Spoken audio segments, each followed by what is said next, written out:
Welcome to Old Testament in a Year. Day 236. Job 39. Do you know when the wild goats give birth? Have you watched as deer are born in the wild? Do you know how many months they carry their young? Are you aware of the time of their delivery? They crouch down to give birth to their young and deliver their offspring.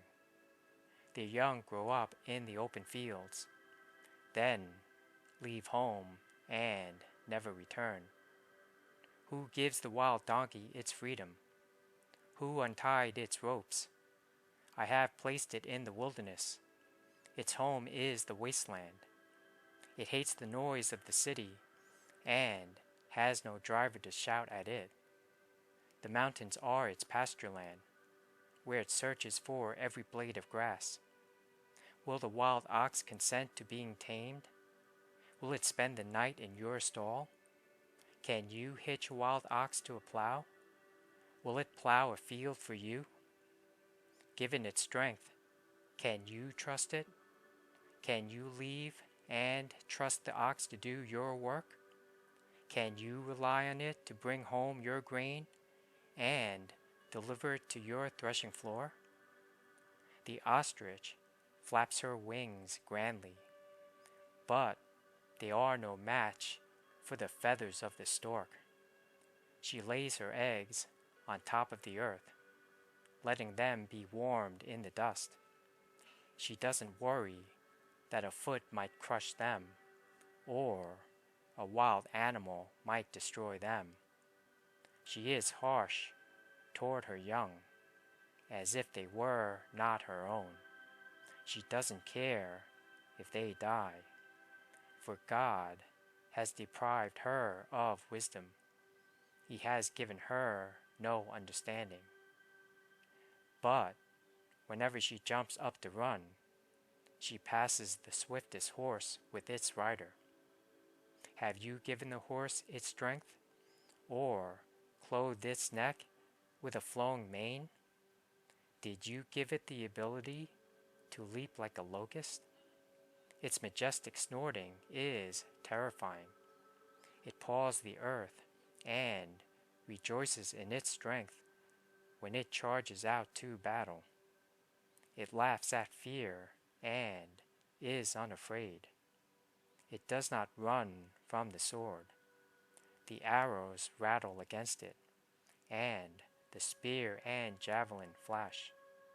It paws the ground fiercely and rushes forward into battle when the ram's horn blows. It snorts at the sound of the horn. It senses the battle in the distance. It quivers at the captain's commands and the noise of battle. Is it your wisdom that makes the hawk soar and spread its wings toward the south? Is it at your command that the eagle rises to the heights to make its nest? It lives on the cliffs, making its home on a distant rocky crag. From there, it hunts its prey, keeping watch with piercing eyes. Its young gulp down blood. Where there's a carcass, there you'll find it.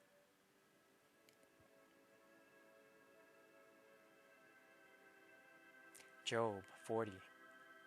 Then the Lord said to Job, do you still want to argue with the Almighty?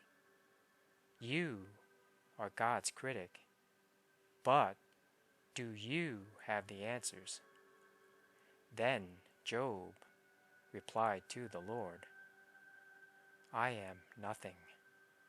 How could I ever find the answers? I will cover my mouth with my hand.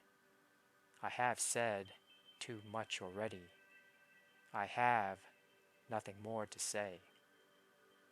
Then the Lord answered Job from the whirlwind, brace yourself like a man, because I have some questions for you, and you must answer them. Will you discredit my justice? and condemn me just to prove you are right? Are you as strong as God? Can you thunder with a voice like His? All right, put on your glory and splendor, your honor and majesty. Give vent to your anger. Let it overflow against the proud. Humiliate the proud with a glance. Walk on the wicked where they stand. Bury them in the dust. Imprison them in the world of the dead. Then even I would praise you, for your own strength would save you. Take a look at Behemoth, which I made, just as I made you. It eats grass like an ox. See its powerful loins and the muscles of its belly. Its tail is as strong as a cedar. The sinews of its thighs are knit tightly together. Its bones are tubes of bronze.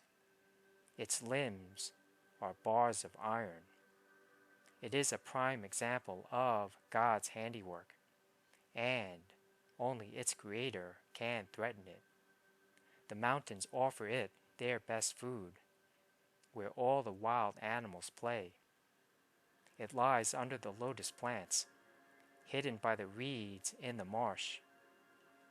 The lotus plants give it shade among the willows beside the stream. It is not disturbed by the raging river, not concerned when the swelling Jordan rushes around it. No one can catch it off guard, or put a ring in its nose and lead it away.